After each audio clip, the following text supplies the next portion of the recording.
আমাজনের জঙ্গলকে পৃথিবীর সবথেকে গভীর এবং ভয়ানক জঙ্গল বলা হয়। কি হয়েছিল তখন যখন সেখানে গিয়ে এক ব্যক্তি ফেঁসে যায় এবং তারপর পৃথিবীর ভয়ানকতম জঙ্গল অ্যামাজনে তার সাথে যা ঘটতে শুরু করে তা আপনার অন্তরাত্মা কাঁপিয়ে তুলবে। এবং সবথেকে অবাক করার মতো একটা ব্যাপার হলো এই ঘটনাগুলো বাস্তবেই একজনের সাথে ঘটেছিল। এখন প্রশ্ন একটাই, সে কি পেরেছিল 21 দিন অ্যামাজনের ওই ভয়ঙ্কর জঙ্গলে সারভাইভ করে পুনরায় জনজীবনে ফিরে আসতে? মুভির শুরুতেই ইওসি নামের একটা ছেলেকে দেখানো হয়। ইওসি 3 বছর আর্মিতে কাজ করার পর অবশেষে 1980 সালে সে ইসরায়েল ছেড়ে চলে আসে, কারণ সে ঘর সংসার বা চাকরি করে আর 5 জন ছেলের মতো তার জীবন কাটাতে চায়নি। তার জীবনের মূল লক্ষ্য ছিল অ্যাডভেঞ্চার, অর্থাৎ অজানা রহস্যের উদ্ঘাটন করা তার একটা শখ। তার এই লক্ষ্য পূরণের জন্যই ইওসি বেরিয়ে পড়ে দক্ষিণ আমেরিকার পলিবিয়াসের উদ্দেশ্যে। সেখানে তার মার্কাস নামক একজন ছেলের সাথে দেখা হয়। মার্কাস পেশাগত দিক থেকে একজন স্কুল টিচার এবং সে খুব হাসি খুশি একজন মানুষ। প্রথম আলাপেই ইওসি এবং মার্কাস একে অপরের খুব ভালো বন্ধু হয়ে যায়। এরপর তারা দুজনেই একসাথে ওই জায়গায় ঘুরে বেড়াতে থাকে। এভাবেই ঘুরতে ঘুরতে একদিন মার্কাসের সঙ্গে তার বন্ধু ক্যাবিনের দেখা হয়। ক্যাবিন একজন ওয়াইল্ড লাইফ ফটোগ্রাফার, অর্থাৎ সে গভীর জঙ্গলে গিয়ে সেখানকার সৌন্দর্যকে তার ক্যামেরা বন্দি করে। এভাবেই চলতে চলতে তাদের 3 জনের মধ্যে খুব ভালো বন্ধুত্ব হয়ে যায়। সময় কিন্তু বেশ ভালোই কাটছিল। এর মধ্যে ইওসি একদিন বাজারে গেলে তার কাল নামের এই ব্যক্তির সঙ্গে পরিচয় হয়। পরিচয় হওয়ার পর সে ইওসিকে বলে, আমার কাছে এমন একটা জায়গার খোঁজ আছে যেখানে অরণ্য যতটাই গভীর ততটাই রহস্যজনক, আর সেই জঙ্গলের মধ্যেই লুকিয়ে আছে এক অজানা ভয়ানক আদিবাসী সম্প্রদায়, যারা আমাদের সমাজ থেকে সম্পূর্ণ আলাদা। এবং আমাদের সমাজ এত সভ্য এবং উন্নত হলেও তাদের ওই জঙ্গলের মাঝে এখনো আদিম যুগ জ্বলছে। তাদের খোঁজ কেউ জানে না। আপনি যদি চান তাহলে আমার সঙ্গে যেতে পারেন। এই সমস্ত কথা শুনে খুব খুশি হয়ে ইওসি তার বন্ধুদেরকে এই পুরো কথাগুলো জানায়। তবে মার্কাস ও কেবিন এইসবের কোনো কথা বিশ্বাসই করে না যে বর্তমানেও কোনো জায়গায় আদিম যুগ চলছে। তবে ইওসির কথায় তারা কার্লের সঙ্গে দেখা করতে রাজি হয়। কার্ল তাদেরকে একটা ম্যাপ দেখায় এবং সেখানে সে তাদেরকে কিছু অজানা জায়গার কথাও বলে, যেখানেই শুধুমাত্র কোনো আদিম আদিবাসী নয়, সেখানে রয়েছে গুপ্তধন, অর্থাৎ সোনার ভাণ্ডার।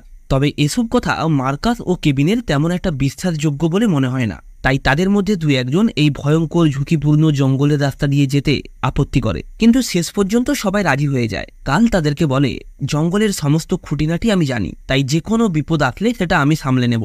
এরপরে দেখা যায় 1981 সালের 4ই নভেম্বর তারা সবাই প্লেনে করে সেই জায়গার উদ্দেশ্যে রওনা দেয়। এখানে বলে রাখি, প্রয়োজনীয় জিনিসপত্রের মধ্যে ইওসি আসার সময় তার সঙ্গে একটা ধার্মিক বই এনেছিল। দেখতে দেখতেই তারা প্রবেশ করে অ্যামাজনের গভীর জঙ্গলে, যেখানে চারিদিকে খালি সবুজ আর সবুজ এবং নানা রকমের জানা অজানা পশু পাখি, আর একই সাথে তীব্র গতিতে বয়ে চলা খরস্রোতা নদী, যেগুলোর সৌন্দর্যতা উপভোগ করার জন্যই তারা এই জঙ্গলে এসেছে। এবং সারাদিন পর একটা নিরাপদ জায়গা দেখে সেখানে টেন্ট বা তাঁবু বানিয়ে রাত কাটানো, আর একইভাবেই আবার পরের দিন সকালে জঙ্গলের আরো গভীরে যাওয়ার জন্য বেরিয়ে পড়া। একটু একটু করে তারা এভাবেই গভীর জঙ্গলে প্রবেশ করছিল। জঙ্গলের পরিবেশের সাথে তারা ধীরে ধীরে পরিচিত হতে থাকে। এদিকে দেখা যায় বাকি 3 জনের কাছে এই ভয়ঙ্কর জঙ্গল নতুন হলেও কার্ল কিন্তু খুব অভিজ্ঞ ছিল। সে চারিপাশের আকাশ আবহাওয়া দেখেই বলে দিতে পারত যে কখন বৃষ্টি হবে আর কখন আকাশ পরিষ্কার থাকবে। জঙ্গলের ভেতরে ঘুরতে ঘুরতে তারা এমন একটা জায়গায় গিয়ে পৌঁছায় যেখানে বেশ কিছু মানুষ তার জনবসতি গড়ে তুলেছে। সেখানে কিছুদিন তাদের সঙ্গে টাইম কাটানোর পর তারা পুনরায় তাদের উদ্দেশ্য পূরণের লক্ষ্যে বেরিয়ে পড়ে। যাওয়ার পথে ইওসি নদী থেকে একটা পাত্রে করে জল তুললে তার মধ্যে সে কিছু সোনাও দেখতে পায়। এভাবেই জঙ্গলে চলতে চলতে একদিন কাল একটা বানর দেখতে পায়, আর তাকে দেখা মাত্রই সে তাকে গুলি করে দেয়। গুলির আঘাতে বানরটা মারা গেলে তাকেই রাতের খাবার হিসেবে তারা তৈরি করে। দীর্ঘদিন জঙ্গলের পথে হাঁটার কারণে মার্কাসের পায়ে এক ধরনের ঘা হয়। কাল তার পায়ে চিকিৎসা করলেও সে আর চলার মতো পরিস্থিতিতে নেই। এই সময় কাল তাদেরকে বলে, এখন তারা যে জায়গায় আছে সেখান থেকে যদি আরো 4 দিন তারা হাঁটতে পারে তবে তারা আরো একটা জনবসতির কাছে গিয়ে পৌঁছাবে। তবে মার্কাসের পক্ষে আর হাঁটা সম্ভব নয়, তাই তারা ঠিক করে তারা নদীপথেই এগিয়ে যাবে। নদীপথে যাওয়ার জন্য তারা সবাই মিলে একটা ভেলা তৈরি করতে থাকে। এরপর তারা সবাই ওই ভেলাতে করেই নদী পার করতে থাকে। নদীতে যেতে যেতে দেখা যায় এক জায়গায় নদীর স্রোত প্রচন্ড বেশি। স্রোতে তাদের ভেলা ওলট পালট করতে শুরু করে। একই মার্কাসের এমন অবস্থা, তার মধ্যে নদীর প্রবল স্রোত, তাই তারা কোনো রকমে নদীর পাড়ে উঠে আসে। পরের দিন কাল ঠিক করে সে আর জঙ্গলের গভীরে যাবে না। এদিকে কেবিন ঠিক করে সে নদীপথ দিয়েই যাবে। তবে মার্কাসের এমন পা নিয়ে যদি নদীপথ দিয়ে যাওয়া হয় তবে তার ক্ষতি হতে পারে, তাই কেবিন তাকে সঙ্গে নিতে চায় না।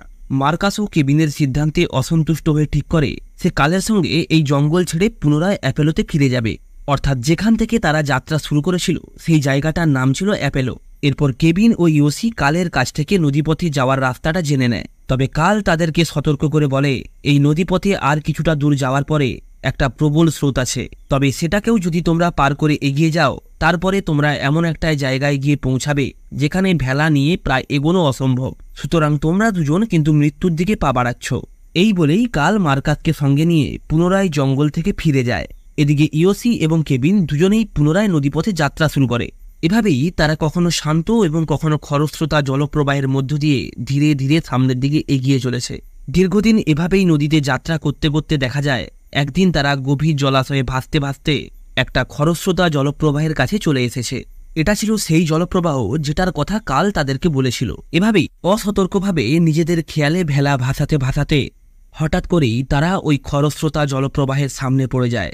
কেবিন বিপদ বোঝার সাথে সাথেই ইওসিকে বলে জোরে জোরে ভেলার দাঁড় চালাতে, যাতে খুব দ্রুত তারা ডান দিকে থাকা নদীর পাড়ে পৌঁছে যেতে পারে। চারিদিকে পাহাড় আর তার মাঝে নদীর তীব্র জলপ্রবাহ, যা এখন রুদ্ররূপ ধারণ করেছে। নদীর স্রোত প্রায় তাদের ভেলাটা উল্টে দিচ্ছে। এই অবস্থায় তারা কিনারেতে পৌঁছাতে না পেরে তাদের পাশে থাকা একটা পাথরে কোনোরকমভাবে ধরে আটকে যায়। নিজেকে একটু সামলে কেবিন ইওসিকে বলে এই পাথরকে এমনভাবে জাপটে ধরেই কিছুক্ষণ আটকে থাকতে। আর কেবিন যেহেতু সাঁতার জানে তাই সে সাঁতার কেটে নদীর পাড়ে যাবে এবং সেখানে গিয়ে কিছু ডালপালা জোগাড় করে ইওসিকে ওই জল থেকে উদ্ধার করবে। তবে ইওসি এই জলপ্রবাহ দেখে খুব ভয় পাচ্ছিল, কারণ সে সাঁতার জানে না আর নদীর স্রোত ধীরে ধীরে এতটাই বাড়ছিল যার কারণে ইওসি যে কোনো মুহূর্তে সেখান থেকে ভেসে অন্য কোথাও চলে যেতে পারে। কেবিন তাকে ভরসা দেয় এবং সাঁতরে নদীর পাড়ে চলে যায়। ইওসিকে উদ্ধার করার জন্য কোনো না কোনো একটা ব্যবস্থা তাকে করতেই হবে। তাই সে ইওসিকে বলে ভেলাতে থাকা চাকুটা তার দিকে ছুঁড়ে দিতে। তবে ইওসি ওই চাকুটা দিতে গিয়েই ওই পাথর থেকে তার হাত ছাড়া হয়ে যায় এবং নদীর প্রবল জলস্রোতে সে তলিয়ে যায়। জলের স্রোত এতটাই প্রবল থাকে যে ইওসি ভাসতে ভাসতে কোথায় চলে গেছে তা সে নিজেও জানে না। আর এমন স্রোতের সামনে কেবিনও অসহায়, সে এই দৃশ্য দাঁড়িয়ে দেখা ছাড়া আর কিছুই করতে পারে না। নদীর প্রবল স্রোতে ইওসি খড়কুটোর মতো ভাসতে থাকে এবং নদীর মধ্যে থাকা বড় বড় পাথরে ধাক্কা খায়। এভাবেই অনেকক্ষণ পর ইওসি একটা পাথরকে জড়িয়ে নিজেকে কোনো রকমে সামলায় এবং তারপর কোনো রকমে একটা পাড়ে উঠে আসে। এভাবেই অনেকটা ওপরে ওঠার পর সে পুনরায় পা পিছলে নিচে পড়ে যায়। তবে ইওসি হাল ছাড়ে না, সে অনেক কষ্টে পুনরায় ওপরে উঠে আসে। ওপরে উঠে সে কেবিনকে চিৎকার করে ডাকতে থাকে, তবে সে কোনো সাড়া পায় না। আর সাড়া পাবেও বা কিভাবে, কারণ সে তো ভাসতে ভাসতে অনেক দূরে চলে এসেছে। একসময় নদীর জলে তার ব্যাগটা ভেসে আসতে দেখে সে কোনো রকমে জলে ঝাঁপ দিয়ে তার ব্যাগটাকে উদ্ধার করে এবং এরপরে সে ব্যাগ থেকে একটা ওষুধের বোতল বের করে। এই ওষুধের বোতলটা কাল তাদেরকে সঙ্গে নিয়ে যেতে বলেছিল। এটা এমন একটা ওষুধ বা এনার্জি ট্যাবলেট যেটা খেলে মানুষের ক্লান্তি কেটে যায়। এরপর সে নদীর পাড় বেয়ে উপরে উঠে বহু জায়গায় গিয়ে তার বন্ধু কেবিনকে খুঁজতে থাকে, কিন্তু কেবিনকে সে কোথাও খুঁজে পায় না। এরপর সে তার কাছে থাকা একটা নোটপ্যাডে কিছু লিখে সেটাকে একটা কাপড়ে মুড়ে সেখানেই রেখে এগিয়ে যায়, যাতে সে এই জঙ্গলের মধ্যে হারিয়ে না যায় এবং কেবিন খুব সহজেই তাকে খুঁজে পায়। এভাবেই দেখতে দেখতে 6 দিন পেরিয়ে যায়। ইওসি একাই জঙ্গলের এদিকে ওদিকে ঘুরে বেড়াতে থাকে। এরপর সে একটা গাছে উঠে সেখানে থাকা একটা বিষধর সাপকে পাথর দিয়ে থেতলে মেরে ফেলে। আর সে এটা করে শুধুমাত্র ওই গাছের ফল খাওয়ার জন্য। একটু ভালো করে খেয়াল করলে দেখা যাবে সভ্যতার শুরু থেকেই মানুষ কিন্তু এটাই করে এসেছে। তারা নিজের খিদা মেটানোর জন্য অন্য প্রাণীকে হত্যা করতে একবারও পিছু পা হয় না। এভাবেই সারাদিন এদিক ওদিক ঘোরার পর রাত্রে জঙ্গলের কোনো একটা কোণে গিয়ে সে ঘুমিয়ে পড়ে। এরপরে দেখা যায় একা থাকার কারণে ইওসি এখন হ্যালুসিনেট করতে শুরু করেছে। কখনো সে তার নিজের স্বপ্নে নিজেকেই দেখছে, আবার কখনো দেখছে তার বন্ধু মার্কাস তার সামনে দাঁড়িয়ে আছে। জঙ্গলে থাকা বিভিন্ন বিপদ অর্থাৎ পশু পাখির ভয়ে সে রাতে ঠিক করে ঘুমোতেও পাচ্ছে না। আর জঙ্গলে রাত কাটালে এটা খুব স্বাভাবিক একটা ব্যাপার। এভাবেই যখন সে একদিন রাত্রিবেলা জঙ্গলে শুয়েছিল তখন সে দেখতে পায় একটা বাঘ তার দিকে এগিয়ে আসছে, যা দেখে সে প্রচন্ড ভয় পেয়ে যায় এবং তার কাছে থাকা একটা লাইটার জ্বালিয়ে আগুনের ওপর বোতলে থাকা একটা কিছু স্প্রে করে, যা দেখে বাঘটা সেখান থেকে চলে যায়। আর এবারের মতো কোনো রকমে সে বেঁচে যায়। পরের দিন সকালে ইওসির মাথায় প্রচন্ড যন্ত্রণা হতে শুরু করে। সে লক্ষ্য করে তার মাথার একটা অংশ অনেকটা ফুলে রয়েছে। আসলে কিছুদিন আগে তার মাথায় কোনোভাবে একটা যোগ ঢুকে গিয়েছিল এবং সেটা কিছুদিন ওইভাবেই ছিল, কিন্তু এবার আর সেই যন্ত্রণা সহ্য করতে না পেরে ইওসি তার কাছে থাকা একটা ব্লেড দিয়ে তার কপাল কেটে ওই যোগটাকে বের করে। তবে এটা আমাদের চারপাশে যে সমস্ত যোগ দেখা যায় তা নয়, এটা হলো অ্যামাজনের জঙ্গলের ভয়ঙ্কর যোগ। ইওসি এতটাই নিরুপায় হয়ে যায় যে সারাদিন জঙ্গলের এদিক ওদিক ঘোরা এবং হাতের কাছে যা পায় তা খাওয়া ছাড়া তার কাছে আর কোনো উপায় ছিল না। সে জঙ্গলের এদিকে ওদিকে ঘুরতে থাকে আর নিজের কাছে থাকা একটা ম্যাপ দেখে এখান থেকে বেরোনোর উপায় খুঁজতে থাকে। এই সমগ্র নির্জন জঙ্গলের মধ্যে সে নিজেকে সম্পূর্ণ একা ভাবতে থাকে, যেটা আসলে বাস্তব ছিল। এভাবেই জঙ্গলে হাঁটতে হাঁটতে একটা সময়ে ইওসির পায়েও মার্কাসের মতো ঘা হয়ে যায়। পরের দিন জঙ্গলে ঘোরার সময় সে একটা পায়ের ছাপ দেখে। সে বুঝতে পারে তার বন্ধু হয়তো আশেপাশেই আছে, কারণ পায়ের ছাপটা মানুষেরই পায়ের ছাপ ছিল। কিন্তু সে চিৎকার করে তার বন্ধুকে ডাকতে গিয়ে দেখে তার সামনে একটা পাখির ডিমের খোলস পড়ে আছে। ইওসি আগের দিন এই পথ দিয়ে যাওয়ার সময় এই পাখির ডিম দুটো সে নিজেই খেয়েছিল, সুতরাং এই পায়ের ছাপটাও তার নিজেরই। তাই তার আর বুঝতে বাকি থাকে না সে একই জায়গায় বারবার ঘুরে ফিরে আসছে। জঙ্গলটা যেন তার কাছে একটা ভুলভুলাইয়া। এভাবেই অসহায় অবস্থায় তার দিন কাটতে থাকে। তবে একটা সময় সে মানসিকভাবে ভেঙে পড়ে এবং নিজের পরিবারের কথা চিন্তা করতে থাকে। মাঝে মাঝে সে নিজেকেও দোষ দিতে থাকে, কারণ কাল এবং মার্কাসের কথা না শুনে সে নিজেই নদীপথে যাত্রা করতে চেয়েছিল। এভাবেই দেখতে দেখতে একটা টাইমে বৃষ্টি শুরু হয়, আর বৃষ্টির কারণে নদীর স্রোত আরো বেড়ে যায়। ইওসি তার কাছে থাকা একটা বইকে বুকে জড়িয়ে তার ঈশ্বরের উপর ভরসা করতে থাকে। অন্যদিকে দেখা যায় কিছু স্থানীয় লোক জঙ্গলে এসে কেবিনকে নদীর পাড়ে পড়ে থাকতে দেখে তাকে লোকালয়ে নিয়ে যায়। সুস্থ হয়ে কেবিন সেখানকার ফরেস্ট অফিসারকে সব কথা জানায় এবং নিজের বন্ধুকে খোঁজার আবেদন করে। কেবিনের সব কথা শোনার পর সেখানকার অফিসারের সঙ্গে কথা বলে তারা একটা প্লেন নিয়ে গোটা জঙ্গল তল্লাশি চালায়। তবে এত ওপর থেকে সেই ঘন জঙ্গলের ভেতরে পরিষ্কারভাবে কিছুই দেখা যায় না। অন্যদিকে ইওসিকে দেখা যায় নদীর পাড়ে দাঁড়িয়ে সে কিন্তু ওপর থেকে উড়ে যাওয়া প্লেনটাকে লক্ষ্য করেছে এবং একটা লাল কাপড়ের সাহায্যে সে নিজের উপস্থিতি বোঝানোর চেষ্টাও করে, কিন্তু দুর্ভাগ্যবশত তারা কেউই তাকে দেখতে পায় না। এদিকে কেবিন পুনরায় ফরেস্ট অফিসারের সঙ্গে কথা বললে ফরেস্ট অফিসার তাকে জানায় 3 সপ্তাহ ধরে কোনো মানুষ যদি অ্যামাজনের জঙ্গলে নিখোঁজ থাকে তাহলে এটা ধরে নেওয়া হয় যে সে মানুষটা আর বেঁচে নেই। তুমি নিজে যে সেখান থেকে বেঁচে ফিরতে পেরেছো সেটা অনেক বড় একটা ব্যাপার, তোমার ভাগ্য অনেক ভালো ছিল। কিন্তু কেবিন হাল ছাড়ে না। সে বলে যে করেই হোক আমি ইওসিকে সেই জঙ্গল থেকে ফিরিয়ে আনবো এবং আমার বিশ্বাস ইওসি এখনো বেঁচে আছে। অন্যদিকে ইওসিকে দেখা যায় সেই জঙ্গলে একটা আদিবাসী মেয়েকে দেখতে পায়। ইওসিকে দেখে মেয়েটা প্রথমে ভয় পেলেও ধীরে ধীরে মেয়েটা তার সঙ্গে মিশতে শুরু করে। মেয়েটা ইওসির কথা না বুঝলেও ইওসি কিন্তু সারাক্ষণই তার সাথে কথা বলতে থাকে। যতই হোক সে এতদিন পর কথা বলার জন্য অন্তত একটা মানুষ তো পেয়েছে। আসলে একা থাকতে থাকতে সে পুরো মানসিকভাবে ভেঙে পড়েছিল, এমনকি সে বাঁচার আশাও ছেড়ে দিয়েছিল। মেয়েটাও সম্ভবত এই জঙ্গলে হারিয়ে গেছে। সে মেয়েটাকে ভরসা দিতে থাকে এবং বলে দেখবে আমরাও একদিন ঠিক লোকালয়ে পৌঁছে যাব। কিন্তু এখানে অবাক করার মতো একটা ব্যাপার হলো মেয়েটা কিন্তু কোনো কথা বলে না। একটা সময় পরে বোঝা যায় ইওসি এতদিন ধরে সবকিছুই কল্পনা করছিল, অর্থাৎ ওই মেয়েটাও ছিল তার হ্যালুসিনেশন। আসলে সাইকোলজি অনুসারেও এমন একটা রোগ আছে যে রোগে কি হয়, কোনো মানুষ যখন অনেক একাকিত্ব ফিল করে তখন সে তার ভেতর থেকেই একটা অন্য চরিত্রের জন্ম দেয়, যে চরিত্রটা কাল্পনিক হলেও তার সাথে সে সময় কাটায়। ইওসির মানসিক অবস্থাও সেটাই হয়েছিল এবং সে এটাও বুঝতে পারে যে ওই মেয়েটা ছিল শুধুমাত্র তার কল্পনা। এই গভীর জঙ্গলের মধ্যে মানুষ বলতে ইওসি একাই আছে। সে জঙ্গলের এদিকে ওদিকে পাগলের মতো ঘুরে বেড়াতে থাকে। কখনো তাকে দেখে মনে হয় সে কিছু ভাবছে, আবার কখনো সে একা একাই হাসছে, অর্থাৎ আস্তে আস্তে সে নিজের মানসিক ভারসাম্য হারাচ্ছিল। এভাবেই জঙ্গলে হাঁটতে হাঁটতে ইওসি একটা পাঁকের ভেতরে পড়ে যায় এবং সে যত নড়াচড়া করছিল ততই ধীরে ধীরে সে সেই পাঁকের ভেতরে চলে যাচ্ছিল। ঠিক এমনটা সমুদ্র সৈকতেও দেখা যায়, আর সমুদ্র সৈকতে এটাকে চোরাবালি বলা হয়। ভাবতেও অবাক লাগে যে সত্যি সত্যি এমন ঘটনা কোনো একটা মানুষের সাথে ঘটেছিল। এরপর ইওসি নিজের মনকে শান্ত করে, কারণ সে তার ভগবানের উপর অনেক বিশ্বাস রাখে। সে সর্বদাই মনে প্রাণে এটা বিশ্বাস করত যে ভগবান আমার সঙ্গে আছে, তাই আমি অন্তত এত সহজে মরতে পারি না। সে অনেক প্রচেষ্টার পর একটা গাছের ডাল ধরে ধীরে ধীরে ওই পাঁক থেকে বাইরে বেরিয়ে আসে। কিন্তু